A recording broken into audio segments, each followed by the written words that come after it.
मेरा नाम है हरिया, मैं काम करता हूँ बहुत बढ़िया, खाता हूँ खाना और रोज गाता हूँ गाना। अरे यार, आज तो बहुत देर हो गई।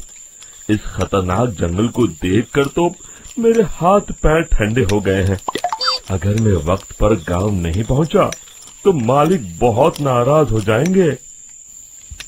तभी हरिया को एक आवाज सुनाई देती है। सुनिए हरु जी। अरे, ये आवाज किसने दी? तभी हरिया को सामने कुछ दूर एक औरत खड़ी दिखाई देती है। अरे भाई, ये औरत अकेली इतनी रात को इस जंगल में क्या कर रही है? चलकर पूछना पड़ेगा। फिर हरिया अपनी बैलगाड़ी उस औरत के सामने लाकर रोक देता है और उससे पूछता है। अरे सुनिए, आप इतनी रात को इस खतरनाक जंगल में अकेली क्या कर रही हैं? तभी वो औरत मीठी आवाज में कहती है। अरे हरु जी, आप आ गए। मैं कब से आपका इंतजार कर रही थी। वैसे तो यहाँ से काफी लोग गुजर चुके हैं, लेकिन मैं खास आपका इंतजार कर रही थी। अच्छा, तुम सच कह रही हो? मुझे तो यकीन नहीं हो रहा है। वो क्या है ना, आज तक किसी ने मुझसे इतने प्यार से बात नहीं की। हाँ हाँ हरु जी, मैं सच कह रही हूँ। अब देर मत करिए और जल्दी से मुझे मेरे घर तक छोड़ दीजिए। हाँ हाँ, कौन सी बड़ी बात है, अभी छोड़ देता हूँ। आप मेरे पीछे बैलगाड़ी में बैठ जाइए और मुझे रास्ता बताते चलिए।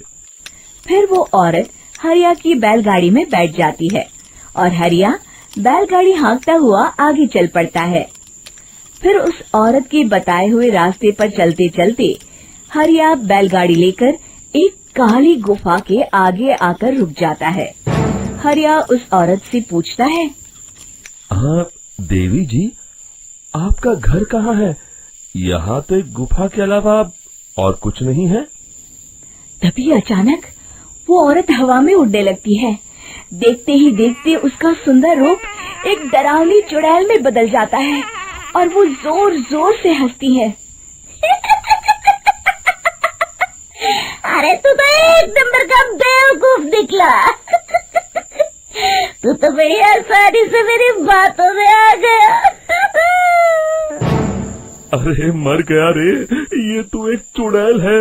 हे भगवान बचा ले, ये तो बड़ी डरावनी दिखाई दे रही है। और फिर अगले ही पल हरिया की बैलगाड़ी में रखा सारा सामान हवा में उड़ता हुआ उस काली गुफा के अंदर चला जाता है और वो चुड़ैल भी उस गुफा के अंदर जाकर कहीं गायब हो जाती है।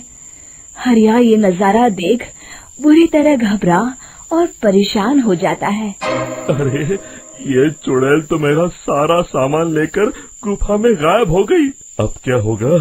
अगर मैं गांव खाली हाथ गया तो मालिक मेरी अच्छी खबर लेंगे। मेरी इस बात का कोई यकीन भी नहीं करेगा।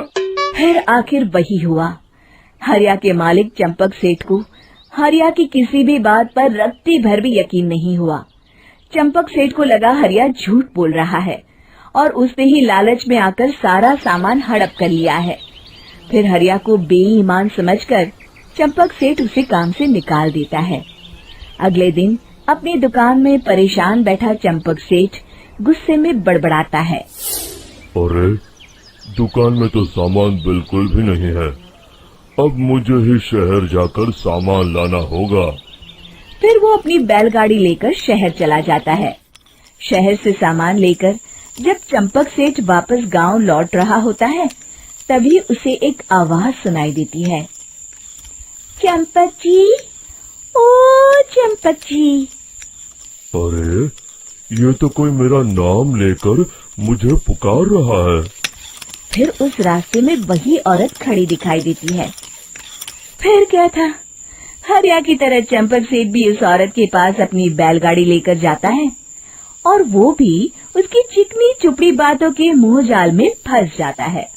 फिर चुड़ैल उसे भी अपनी गुफा तक ले जाती है और उसका सारा सामान लेकर गुफा में गायब हो जाती है। बेचारा चंपक सेठ लाचार होकर खाली हाथ गांव लौट आता है। फिर ये उस जंगल में रोज की बात हो जाती है। जो कोई भी शहर से कुछ लेकर गांव की तरफ लौटता, वो चुड़ैल उसे बेवकूफ बनाकर उसका सारा सामान लेकर गुफा में गायब हो जाती। एक दिन हरिया एक लकड़हारे को उसी जंगल की तरफ जाते हुए देखता है। फिर हरिया उसे रोकते हुए कहता है, अरे भाई, क्यों अपनी मौत को दावत दे रहे हो? मेरी बात मानो, आगे जंगल में मत जाओ, वहाँ एक बड़ी भयानक चुड़ैल रहती है। लकड़हारा हरिया की बातों को नजरअंदाज करते हुए कहता है, अरे भाई, मुझे पहले ही बहुत देर हो चुकी है, मुझे जाने दो भाई। शाम तक लकड़ियाँ काट कर शहर के बाजार में बेचना है। तुम अपनी ये कहानी किसी फुर्सत में बैठे इंसान को सुनाओ, मैं तो चला। इतना कहकर लकड़हारा वहाँ से आगे जंगल की तरफ चला जाता है।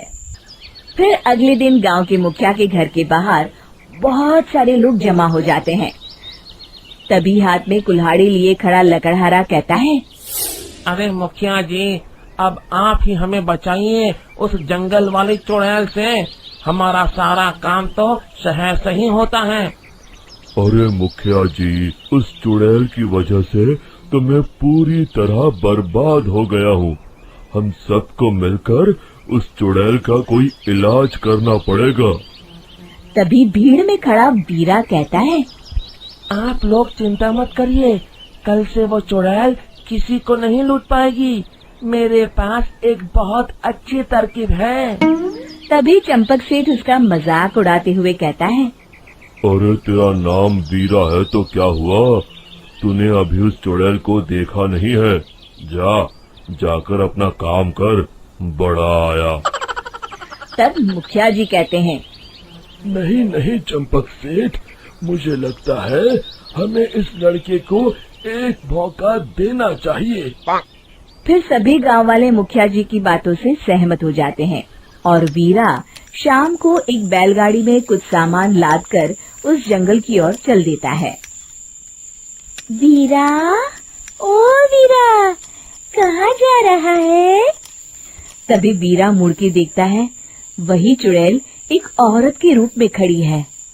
अरे बहन जी, मैं आपको ही ढूंढ रहा था। देखिए, मैं आपके लिए क्या लाया हूँ।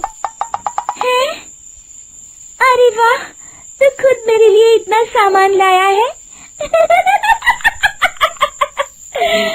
तू ही अकेला गांव में समझदार है। जरा देखो, मैं भी खोल के, बड़े भूख लगी है।